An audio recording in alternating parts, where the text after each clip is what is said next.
DKT పొలం మన సొంతానికి అయిపోయిందయ్యా. ఏటే ఏట్ నువ్వు చెప్పేది? మన ఈ డీకేటీ పొలం మన సొంతానికి అయిపోయిందయ్యా. నువ్వు చెప్పింది నిజమేనా? అవును నాయనా, జగన్మాయ చెప్పారు ఇక్కడ నుంచి పొలం అంతా మందేనని. 20 ఏళ్ల తరువాత పూర్తి హక్కులు అనుభవించేలా కేబినెట్ గ్రీన్ సిగ్నల్ ఇచ్చింది.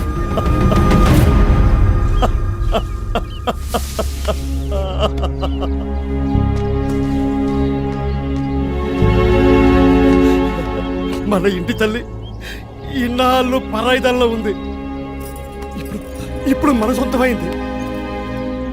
అన్నా జగనన్నా, ఈ పేద కూలీ రైతుని ఆసామిని చేసావన్నా. అన్నా మాకింకేటొద్దన్నా, మాకింకేటొద్దు.